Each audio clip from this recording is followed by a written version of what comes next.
بسم اللہ الرحمن الرحیم۔ پچھلے 18 ماہ سے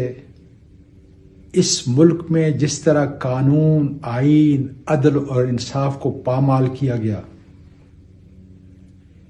قانون اور آئین کے مطابق الیکشن کمیشن کا کام فری فیئر الیکشن کرانا اور لیول پلینگ فیلڈ ہر جماعت کو، سیاسی جماعت کو مہیا کرنا تھا، لیکن اس کے برعکس ان کا ذلت آمیز رویہ کہ عمران خان اور اس کے سپاہیوں کو اور 80% پاکستان میں ووٹرز کو اس کے حق سے محروم کرنے کے لیے الیکشن کمیشن نے جو دوڑیں لگائی ہوئی ہیں، میں اس کی شدید مذمت کرتا ہوں۔ مانسہرہ کے اندر کل جس طریقے سے خندقیں کھودی گئیں، کوارڈن آف کیا گیا پورے علاقے کو،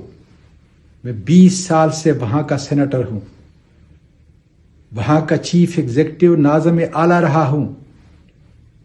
میں نے کم از کم اپنی اس 76 سالہ زندگی میں، میری یادداشت میں نہیں ہے کہ کبھی ایسا ہوا ہوگا۔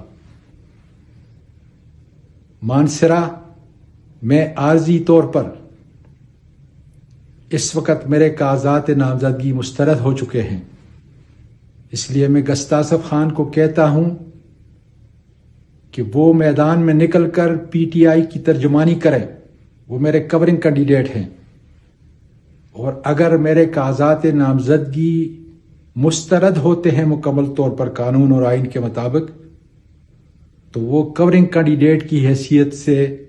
NA-15 میں ترجمانی کریں گے۔ پاکستان، یاد رکھنا، مجھے میرے خان نے اور آپ سب کو کہا ہے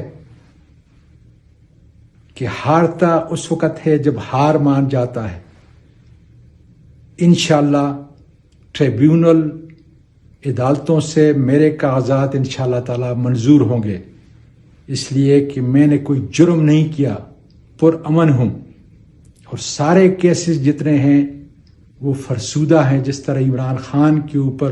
فریولس قسم کے کیسز بنائے گئے ہیں۔ پاکستان کے مرکزی سسیلین مافیا، اس کے کاغذات نامزدگی نواز شریف کے قانون اور آئین کے مطابق انشاءاللہ تعالی پاکستان کے وکلاء کی ٹیم، پاکستان کی عدلیہ ہم مسترد کرا کے چھوڑیں گے، اور پھر اللہ تعالیٰ کا شکر، پاکستان اور پاکستان کے بیرون ملک پاکستانی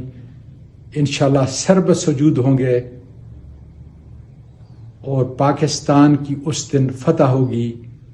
پاکستان پائندہ باد۔